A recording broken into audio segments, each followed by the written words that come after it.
All right, guys, for our next Q&A, we have Darren Masterpolo, the Director of International for Crisis to Text. So, Darren, you want to come out? Hey, Brennan. Thank you. So, Darren, thanks for taking the time today. I really, truly appreciate it. And I'm extremely excited because what you guys are doing is truly changing the world and has a tremendous amount of positive impact with people that are struggling. So can you just give us a brief overview of the company and what you guys do? Sure. So Crisis Text Line is a free 24/7 messaging platform for people in crisis. We launched in the summer of 2013 very quietly in 2 cities in the US, and within a matter of months we were getting text messages from every area code in the US. So the demand for a text-based crisis platform was massive. In our first 4 years, we have processed over 50 million messages, and our chief data scientist has told us that it'll take us about 9 months to process the next 50 million.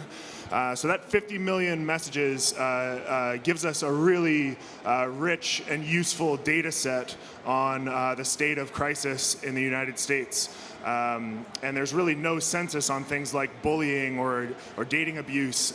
So you can imagine how useful this would be to hospitals, educational institutions, school boards, people that really need to know what's going on in their communities.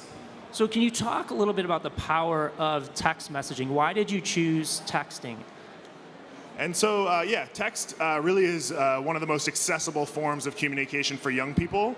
And so there really wasn't a service that was focused on youth, giving them access to something that was in their pocket, in their hands, to get them the help that they needed in the moment. There are phone-based hotlines, but what text does is it makes reaching out for help private and accessible. So we spike in volume every day at lunch because young people are texting us from their lunch, from the lunch tables.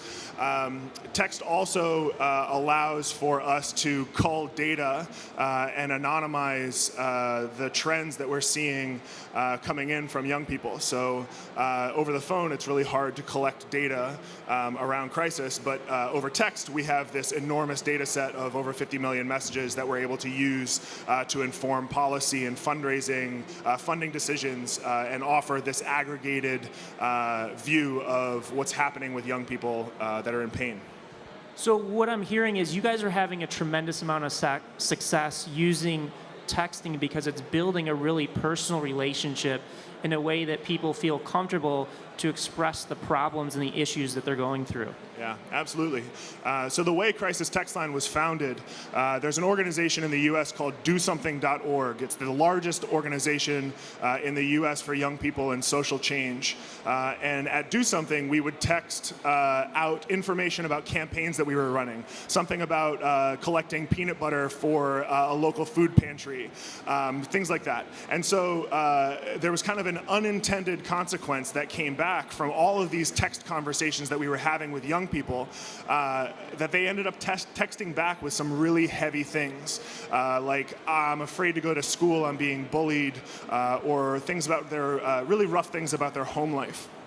And so we saw the need for this text-based counseling service and spun out Crisis Text Line because it's safe, it's private, and it's really a form of communication that needs to meet people where they are rather than forcing them to call in and have an uncomfortable conversation over the phone.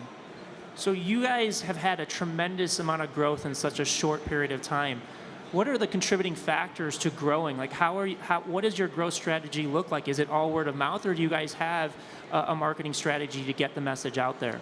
It really is word of mouth. Like I said, we launched very quietly and then saw rapid growth across the country. And with that comes some challenges. We really are more like a marketplace, like an Uber or an Airbnb than anything else, where we're trying to balance the volume of texters coming in with the supply the supply of crisis counselors that we have on the platform. And so we've done some really interesting things around machine learning and using, after about 20 million messages, we put in a layer of machine learning to our database to help us get faster and more accurate.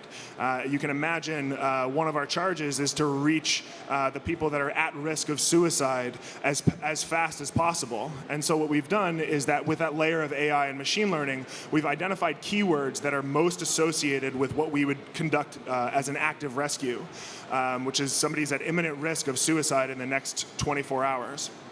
And those keywords are things that you might expect, like suicide or die or kill. But we found a family of keywords that is actually 16 times more likely to trigger an active rescue than one of those ones that you would normally associate. Can you guess what that family of keywords would be?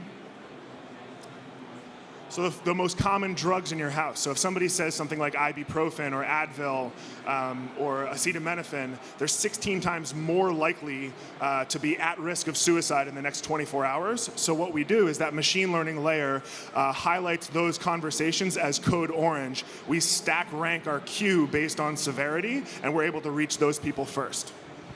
So I think what I'm hearing is, because there's probably people out in the audience and are watching this that have something powerful to offer to the world and are trying to build a meaningful connection with their audience or the people that they're trying to reach. And you guys took a completely different approach, because most people will go and use social media or email, but you guys are seeing that text messaging can really foster a powerful communication line, and also through that you can really drive a lot of analytics and data to really inform how to more effectively communicate with the people that you're trying to engage.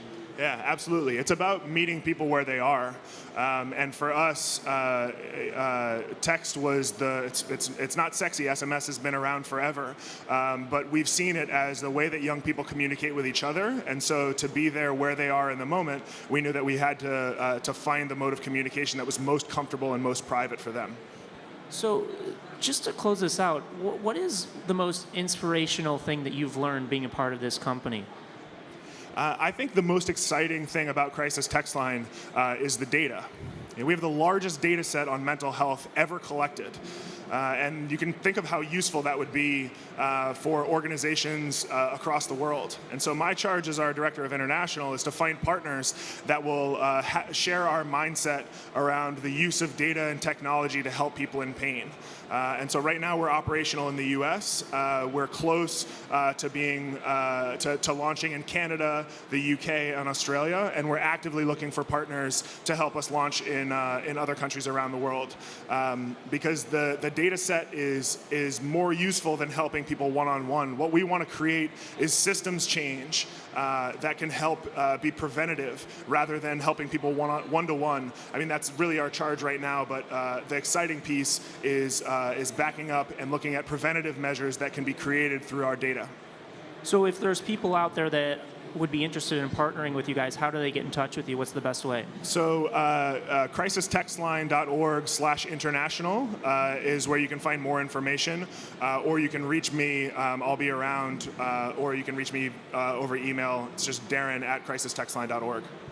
Great. Well, thank you so much, Darren. It's truly remarkable and inspiring what you guys are achieving out there. Thanks a lot, Brendan.